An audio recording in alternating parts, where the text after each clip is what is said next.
tanong mo, boyfriend mo ba yan? Asawa mo ba yan? Bakit pareho kayo ng kulay ng damit? Oo nga. Anong pangalan ng nanay mo?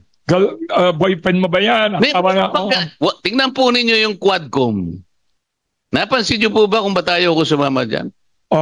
Wala po akong nakitang legislative purpose. Ang sabi ng Constitution, sabi ng Korte Suprema, there should be a legislative purpose. Yun po yung limit. Kailangan tanungin natin, asan po ba yung binabalangkas ninyo para lang malaman namin na talagang totoo yung ginagawa nyo, na hindi lang kayo fishing expedition. Hindi lang kayo nagmimina ng ebidensya. At sabi ni Senator Amy kanina, bullying na daw ginagawa sa iba. Nabubuli nga po sapagkat sasabihin ng isa, pwede po bang hindi ko nasagutin yun? Dapat sana pinayagan mo. Pero sapagkat ang tinatanong mo, wala namang kaugnayan sa gusto mong isagot niya dahil wala kang legislative purpose. Hanggat wala po kayong nakabalangkas na legislative measures, wala po kayong karapatang magtanong o tumawag ng legislative inquiry in aid of legislation. Maliwanag po yan. Ang galing ni Congressman Marcoleta. Ay, may tanong dito sa kaliwa. Yes. Pakilala, anong name ninyo?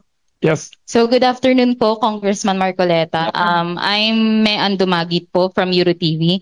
Ang question ko lang po in connection po sa question ni Ma'am Cathy. Nabanggit nyo na ang power of the purse ay inherent sa Kongreso at hindi dapat questionin. Ang tanong ko po, paano nyo po maaayon ito sa mga concerns tungkol sa umano'y inefficiency sa paggamit ng budget ng OVP? Sa tingin niyo po ba kailangan pa ng mas malalim na investigasyon o sapat na ang naging presentasyon ng OVP sa budget hearing bilang form of accountability? Yung po kasing pagtatanong ng mga kasama ko ay pinagsama-sama po nila. Kinukonekta nila sa maling kaparaanan.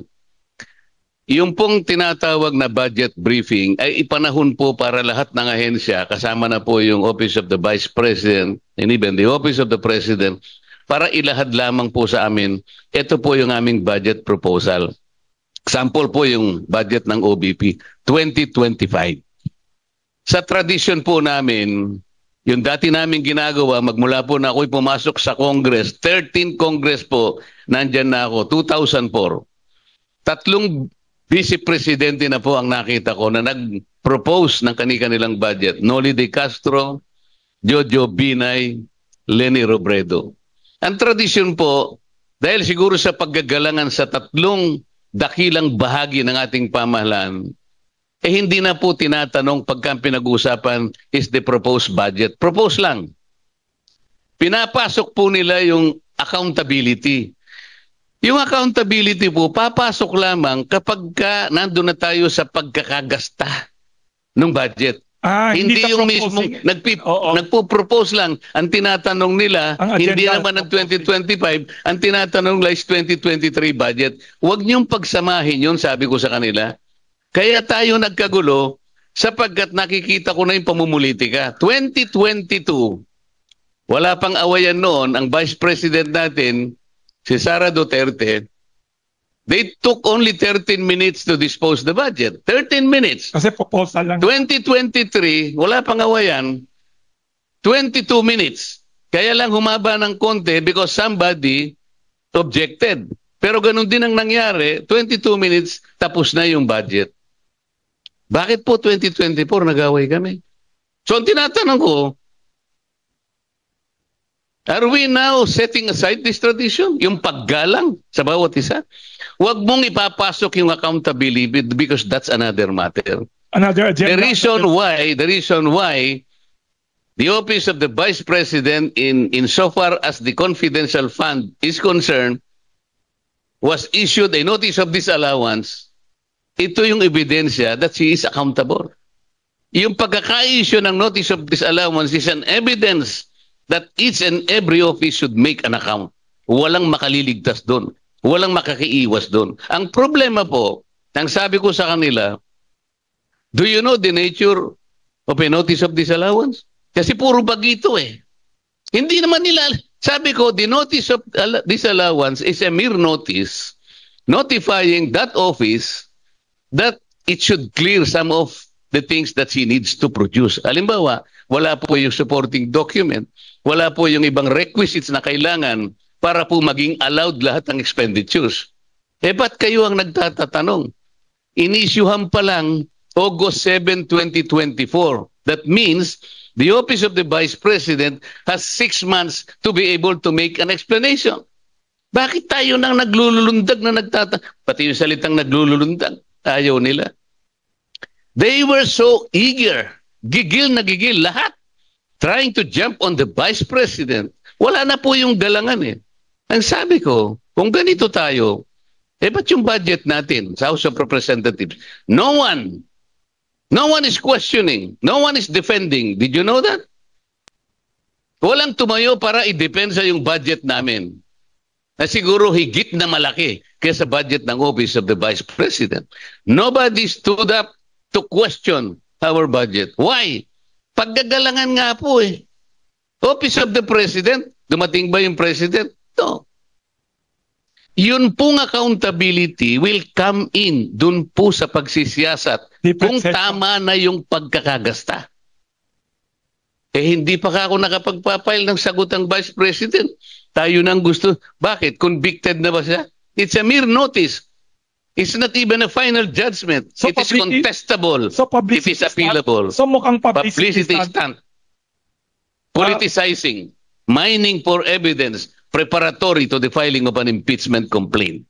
Yan po yung aking conclusion. Very obvious na political theater yan nangyayari. Yes, sir. Kaya very clear ang utak ni Congressman Marcoleta. May alam siya sa batas. Next yes, question. Moving on po, Kong. Good afternoon, Rizzo Lopez po from EuroTV. Though you are removed from the Committee on Appointments, tumatakbo po kayo bilang senator ngayon, would you mind to give a comment po sa pagkaka-appoint kay former Cavite Governor John Vic Remulla? Or do you think this is some kind of political power since marami ng mga paulit-ulit na apelido na lumalabas ngayon sa gobyerno? So, what do you think of this? Thank you po. Nagugulat mga tao. Bakit tao? Dalawang parehong apelido na sa kabinete. Comment daw. I cannot question the wisdom of the President. Yung po kasing power to appoint resides solely in the President. Wala pong ibang opisyal ng ating bansa ang pwedeng magnombra, mag-nominate, mag-designate. Tanging-tangi lamang po ang Pangulo ng Pilipinas.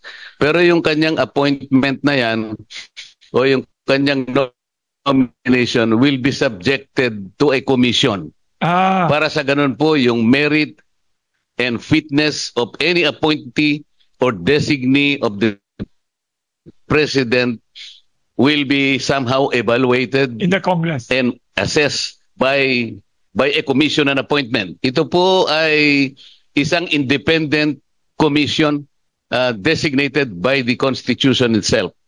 Hindi po nagle-legislate yung commission on appointments.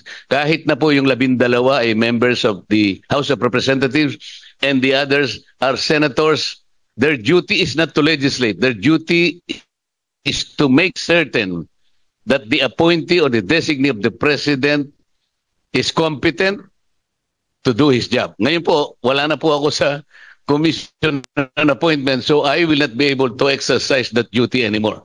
Noon pong ako'y membro pa doon, alam naman po nila that I objected to at least 2 of them. Na sinabi ko kahit na 5 senador po yung nakalaban ko, hindi po ako pumayag na magpatalo doon. Yung po yung pagkaka-appoint ng isang ambassador sa Papua New Guinea. I stood on my ground even if 5 senators disagreed with me. So you are a working legislator, hindi kayo oo ng oo lang na yes man. Kung tama po kasi, wala po akong magagawa, ilalaban ko po yung kahit saan kami makarating. Pag tama po, kung alam kong tama, kung hindi naman po tama, sabihin nila sa akin tama, but they should argue, they should present a better argument para malaman natin na sila yung tama. Pero yung nangyayari sa amin ngayon, if I present an argument, ayaw naman nilang mag-present ng better argument, ang gagawin nila, guguluhin lang nila ako, pati yung kopyang kinakain ko, kukunin nila. Ganun po yung ginagawa. Congressman, gusto ng Pilipino, mga katulad nyo na lumalaban, hindi puro oo ng oo lang. Dapat exciting ang politika natin, Congressman. Kaya ako, sir, dito sa Pandesal Forum, we are normally non-partisan, pero in your personal case, I will personally vote for you and many of the journalists want you to win. Ay, may tanong itong napakagaling na isang journalist, taga Net25, Dick Sominta. Congressman Yes. Dante, sir, magandang hapon. Sir, natanong na kasi kanina yung about the IPIRA law. Yes. What about oil deregulation law? Isa rin yan sa nagpapahirap sa atin, Kong. Dahil every week nagkakaroon ng adjustment ang oil price natin na nakaka-apekto naman sa mga presyo ng mga basic commodities natin.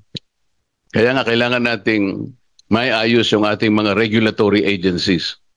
Ang nangyayari po kasi, ikaw ang regulator, pero ikaw ang nare-regulate. Ang tawag doon is regulatory capture. Katulad ng ERC, di ba dapat siya ang nagre-regulate ng transmission, distribution? Yes. Ang distribution po ay dito sa Maynila, kilala natin ang Meralco. Sa mga probinsya, kilala natin yung mga electric cooperatives. Lahat po yan, nire-regulate kung pinag-uusapan po yung presyo ng kuryente.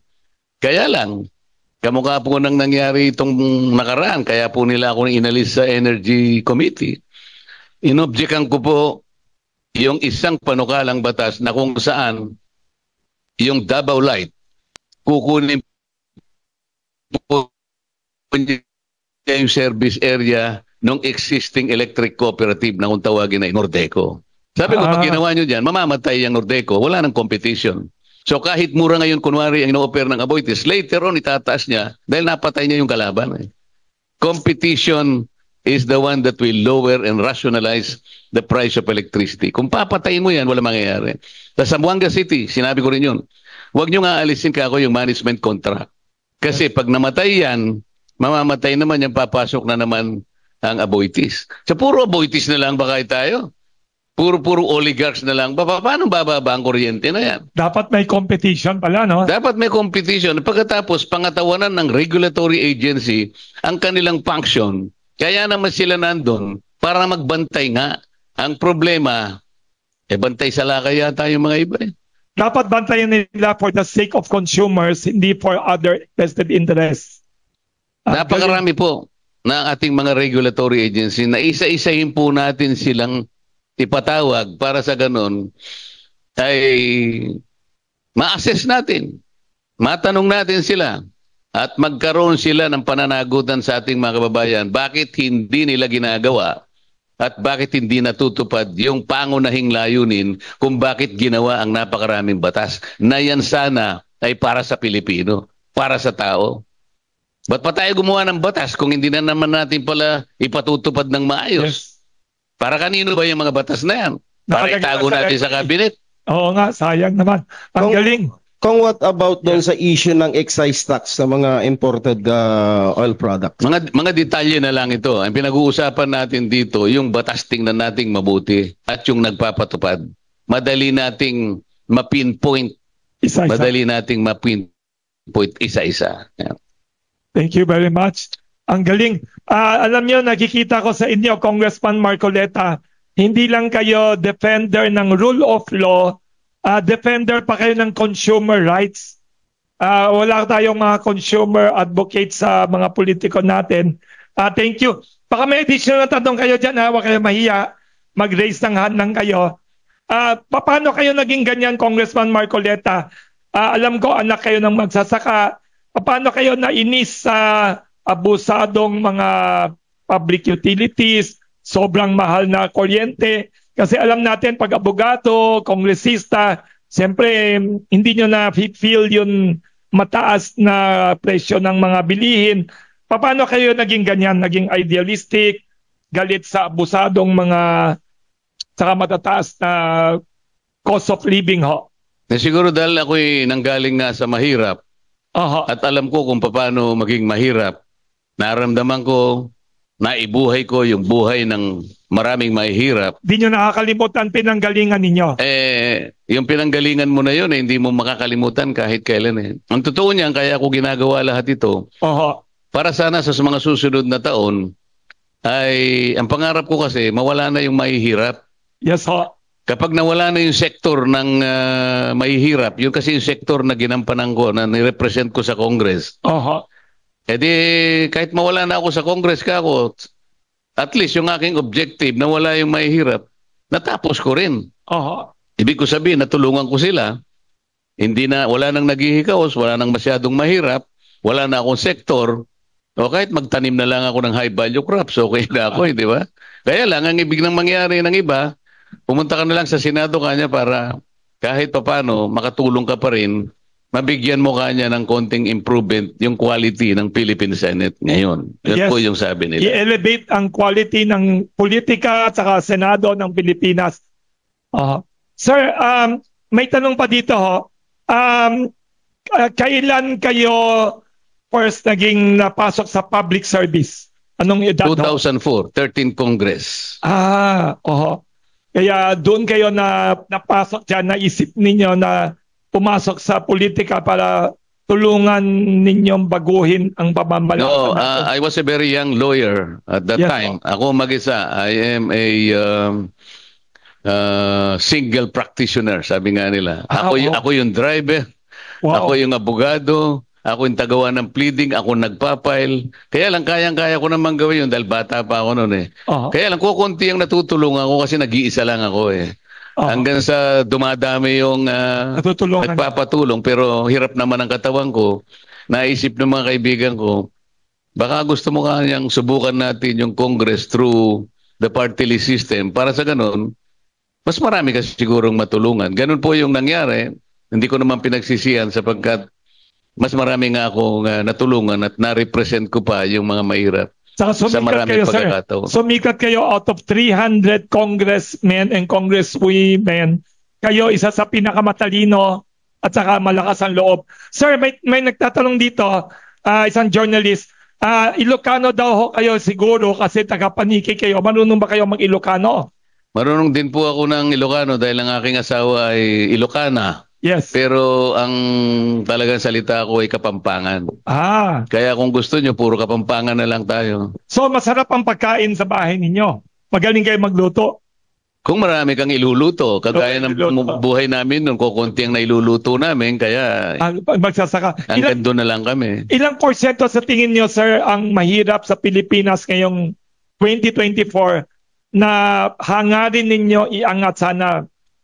May estimate ba tayo na? Ang gagamitin ko po yung estimate po ng Philippine Statistics Authority. Yes, sir. Kasi sabi po nila yung poverty incidence rate ngayon is 19.7%. Naniniwala ba kayo? Palagay nating maniwala muna ako sandali. Ang ibig sabihin niyan, 3 sa bawat 10 Pilipino ay mahirap. So palagay na lang natin that there are still 30 million individuals who are impoverished today. Yes, sir. Ngayon, paano natin sila mapapagraduate? Yun ang tinatanong ko sa kanila nung gusto ko magtanong sana sa plenary debates. Ayaw naman nila akong magtanong. Ang gusto nila puro ang tanong sa Office of the Vice President. Pag nagtanong ka outside the ambit of the Office of the Vice President's budget, ayaw nila. Samantalang itatanong ko lang sana, Socio-economic issues. socio-economic, sabi ko, halimbawa po, ito pong budget natin for 2025, 6 trillion. 6.325 trillion pesos. 6.325. Wow. Sa pamamagitan po nitong napakalaking halagang ito, ilan po ba ang mababawas natin sa bilang ng mahihirap ngayon? So kung halimbawa 30 million Yes. ang mahirap ngayon, sabi nila makakabawas tayo ng 250,000 individuals. Di okay na po. Gusto ko lang merong nakikitang nababawas hanggang sa dumating ang panahon, another 300,000 next year o ganyan. Hanggang sa makita natin by 2035 pala wala nang mahirap. Ayaw man lang nila kung pagtanungin eh. Kasi nakikita ko po, hindi po pwede ka kung mangyari yan. Sapagkat yung batas na ginawa ko na palagay ko isang contribution para sa aking mga nire-represent, ito yung urban poor. Yes, sir. It took me 15 years to be able to enact that law. Wow. Hindi ko po kinukuha ang credit dahil meron na pong tumulong sa akin. Yes, sir. Isipin po ninyo, Wilson, Yes, sir. 15 years in the making. Anong tawag sa batas niya, sir? Magna Carta for the Poor. Wow. Ngayon, natapos po namin yung 2019. Oo. 2019. Meron pa pong IRR. Nung ginawa yung IRR, another 2 years. Yes. Sana natapos na. Nung makita ko po yung IRR, meron na namang mali sapagkat wala siyang sunset provision. So wala pa. Hanggang ngayon, sabi Hindi ko pa nga, tapos. itatanong ko sana sa ating NEDA, Oho. paano po baka kung mangyayari ito, Oho. itong Magna Carta hanggang ngayon hindi pa umusad. Paano, ito nga, pagpapatupad na naman ng batas, Mr. Wilson. So 15 years Puro sa plus pagpapatupad delay. ang problema ng bansang ito. Sir, yun sinasabi ninyong sabi ng Philippine Statistics 19.7, naniniwala ba kayo dyan?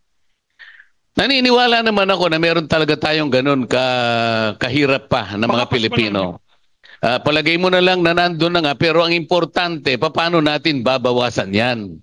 Kung Oo. hindi naman nila pakikinggan yung mga paraan. At gusto kong makakita ng matibay na ebidensya na sa pagdating ng panahon, sabi kasi nila, Oho. by the end of the president's term in 2028, sabi niya ganun, Oho.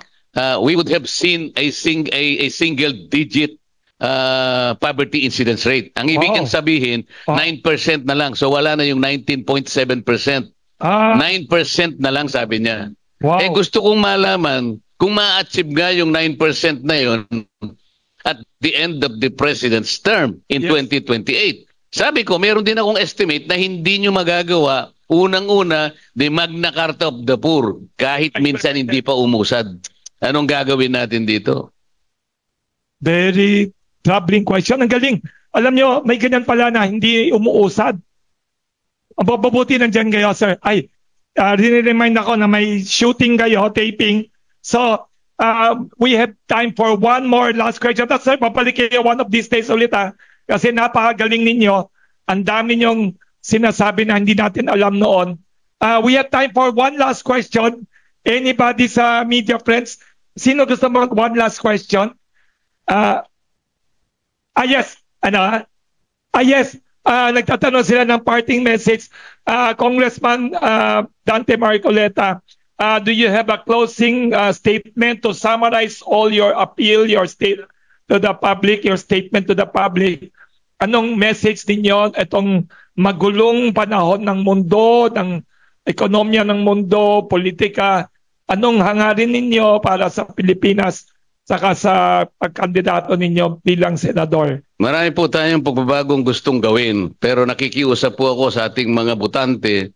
Sana po pag humarap lahat ang mga kandidato sa inyo, ay maitanong nyo sa kanila, ano po bang gusto nilang gawin at paano nila gagawin? Kasi po, kapag po hindi nila nasagot yun at makikipagkontrata na naman sila sa inyo, at baka maulit na naman po yung paulit-ulit na ginagawa, ang sabi po ni Albert Einstein, Yes. insanity is doing something over and over and over again, but expecting different results. Hindi po tayo pwedeng umasa ng pagbabago kung paulit-ulit na po nating binoboto yung mga taong dati nyong ibinoto. Ang biglang sabihin ni Albert Einstein, gusto mong magkaroon ng pagbabago, bumoto ka ng bago. Yun po. Salamat po sa inyong lahat. At sana po, Wilson, sa susunod Yes. kong pagpunta rito, Yes. turuan mo naman akong paano gumawa ng pandesal. Yes, Salamat sir. po. Yes, sir. It's an honor once again. Thank you very much to the very outstanding, respected. Ako ang naghanap sa kanya, nangulit sa kanya. Ibang politiko sila tumatawag, pero kay Congressman Dante Marcoleta, ako pa nangulit sa kanya, hinanap ko, sabi ko, gusto ko yung mautak, matalino. Hindi pwede yung namumuno sa atin, mas bobo sa atin. Sorry ha. Hindi pwede yung mga leader natin, mas walang alam sa atin, mas batugan. Kailangan yung mga katulad ni Congressman Marcoleta. Usually sa Pandesal Forum, we are strictly non-partisan usually. Pero I am not partisan with your case. In your case kasi, sir, I have watched your career. I have followed your outstanding public service career. Alam niyo si Congressman Dante Marcoleta, fearless, articulate, matapang. Alam niyo, pwede nga sa pelikula buhay niyo kasi gusto ng Pilipino, gusto ng ordinaryong Pilipino ang malakas ang loob. Ayaw nila yung yes men, yes men. Kailangan may fighting for our consumer rights, for better democracy. Thank you very much, Congressman Dante Marcoleta. Mayroon kaming simpleng regalo, sir, sa inyo, pandesal, galing sa mga panadero namin. Yes, additional parting words, si Big Mintak. Yes. Magsalita pa kayo, sir, ng short message to the public. Additional, gusto ni Vic Sumintak, pang soundbite sa TV. Aha. Ang gusto ko pong sabihin sa inyo ay huwag po tayong mawawalan ng pag-asa kahit na napakalaki po ng problema ang inaharap ng ating bansa. Kapag tayo po ay nagkaisa, pag inilaban po natin yung tama at pag po tayong papayag na kahit na abutan lang kayo ng ganito ay inyo pong ibibigay ang inyong boto. Napaka-importante po ng inyong boto. Mula po noong October 1 at saka October 8, nagsimula na po yung paggawa ng kontrata ng lahat po ng mga kandidato na gustong magsilbi sa ating bansa. Pero tingnan po ninyo yung kahalagahan ng pagpirma ninyo. Kasi po darating ang panahon, lalapit silang lahat sa inyo para papirmahan yung kontrata sa inyo. Yung po ay sagrado. Pumirma na po sila. Kami po, kasama na akong pumirma nung kami po ay maghain ng COC sa COMELEC. Ngunit hindi po matutupad yung kontrata na yan kapag kayong boto ay hindi po nyo ibinigay. Ngayon, bago po nyo ibigay yung boto na yan, kailangang malaman nila na sagrado po yung kasunduan. Titingnan nyo po sila sa kanilang mga mata. Kung yung sinumpaan nilang tungkulin at sasabihin nilang maglilingkod sila ng tapat, kung kaya nilang gawin at kung paano nila gagawin, yun po ang mas importante. Huwag po ninyong ipagpapalit ang boto ninyo. Huwag po ninyong bibiruin yung sagradong kasunduan na yun. Yun po yung pagsisimula para po tayo magkaroon ng pagbabago. Maraming salamat po.